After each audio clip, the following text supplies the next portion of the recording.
Hey guys, it's CC Lesson 3. Welcome back to my channel.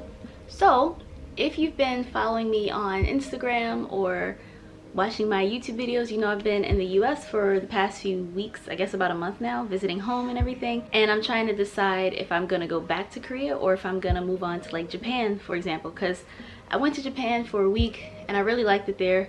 I know it's expensive. I don't know any Japanese, so that's one of the things where I'm like, I don't know if it's really for me. Korea is really affordable, it's really cheap. I can get by with the language. I have friends there.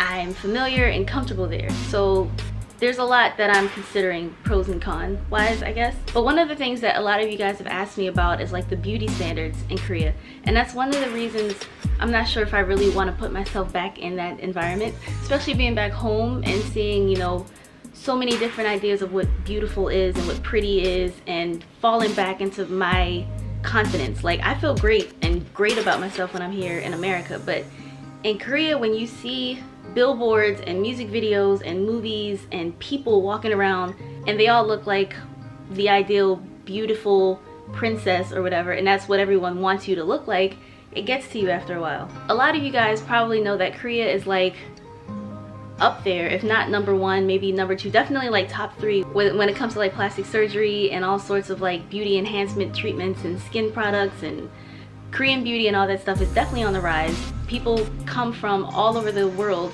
to come and get surgery in Korea, so they know what they're doing. It's really serious, it's really popular, it's really common, everybody does it, and after a while it can be a bit much. You know, when you're in Korea, their ideal of beauty is being like 110 pounds max.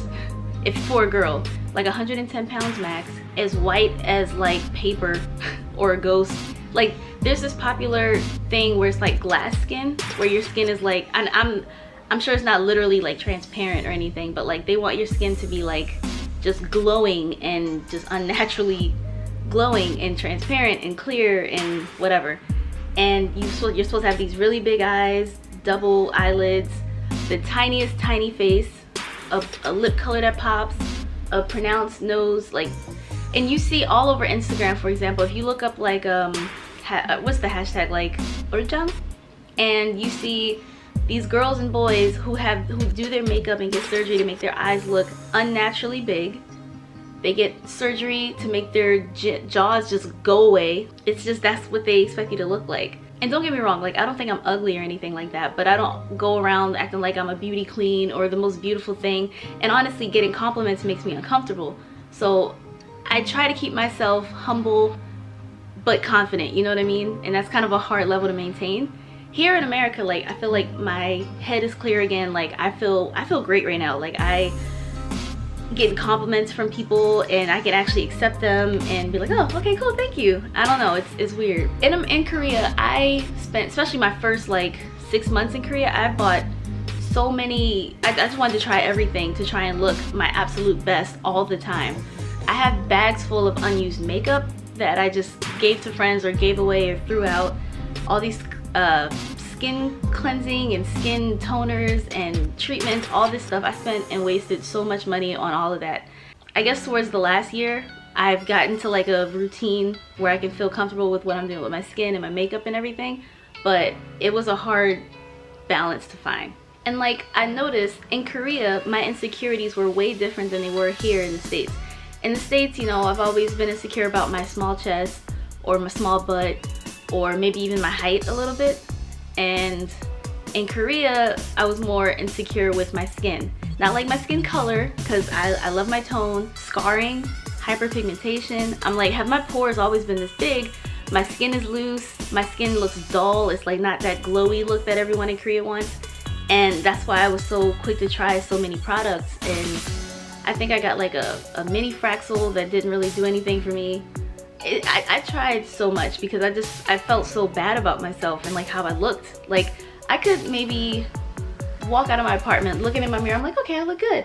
But as soon as I catch my reflection in something else, I'm just like, oh my god, is that me?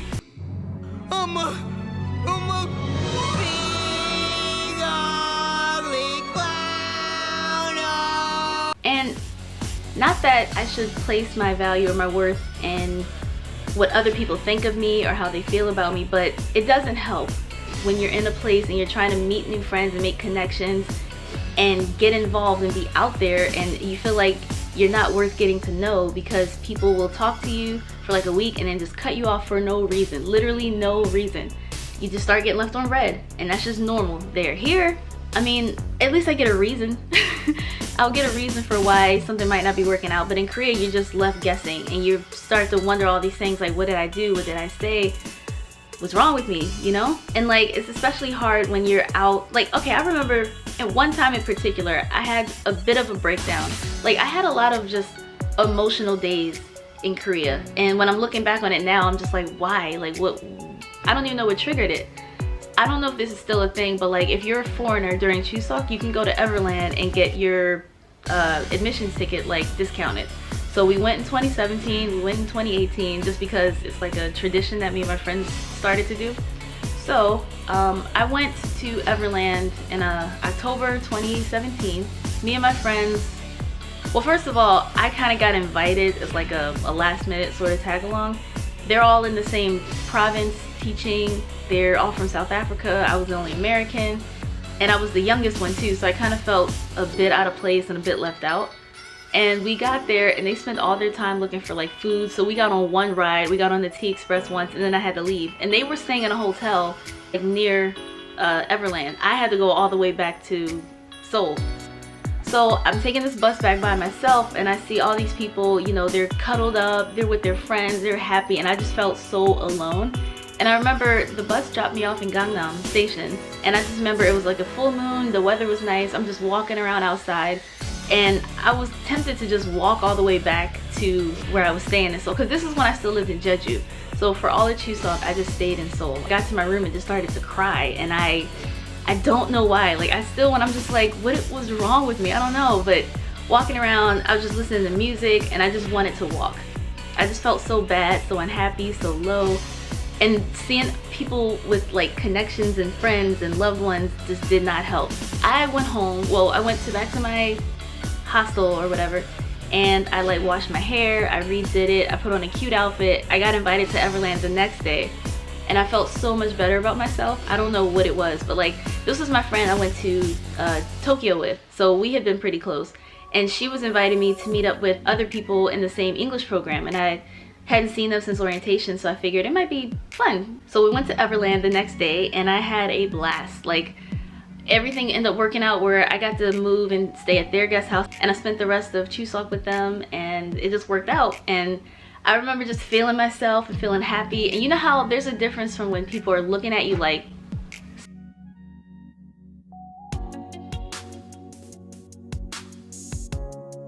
staring at you and kind of like, whoa. I felt like the second day I got the whoa there, so I felt better about myself. But it's just, that was kind of a common occurrence for me, where I would just feel so low. I would feel like I'm not worth getting to know. People here don't really care about me. They don't care. I don't know. It's just, I guess, being far away from my family and not really having a close relationship with friends yet, that kind of just make you feel alone. And being alone abroad sucks. And not to say that Japan wouldn't be any different, because I'm pretty sure it would be the same. I only have one friend in Japan, and I have, you know, a handful of friends that I met in Korea, all foreigners, because I can't make Korean friends for whatever reason. So, but I figured maybe a new experience for a less amount of time. Like, I hadn't planned to stay in Korea for 2 years. That was not planned.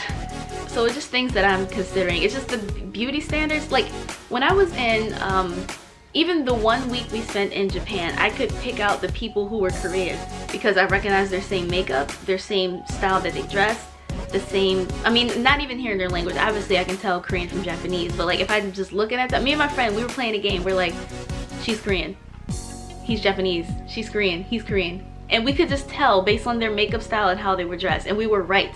So we get close and we hear, oh, ne, oh, ne, kamsahamnida. I'm like, yep, they're Korean. And it's just Koreans look, it's just Koreans have a really clear definition of what they see as beautiful and cool and stylish and attractive. Like, it's a tough decision to make, because Korea, I really do like Korea, but at the same time, I've already spent 2 years there, so I feel like I should move on to something new and try my hand out at Japan. A lot of people are familiar with the standards of Korea, the beauty standards. Like me, I by no means, okay, one thing, I have never been like insecure about my weight or my size or anything like that. Like, I've always felt pretty confident with the body that I have. I've never felt like, oh man, I need to lose weight, even in Korea. I'm like 5'4", maybe 125, 127 pounds, and I can't even find jeans that fit me unless I go to like H&M or Forever 21, other like international stores. If I just go to one of the little like street shopping vendors to try and buy jeans, it ain't happening. I'm a small person, and even I can't find jeans. Like, there was the most recent Miss Korea, I think, pageant type of thing, and she's like 5'9", 130 pounds, and they consider her fat. Boy, if you don't get... For her height, 5'9", being 130 pounds, they consider her a fat woman. Like, these standards are unhealthy and ridiculous. So I'm not really sure if I'm ready to put myself into that environment long term. I feel like in Japan it would be fun to pick up some Japanese, get back into my anime obsessions, and I mean, I still watch anime, but I feel like in Japan I can actually embrace it fully.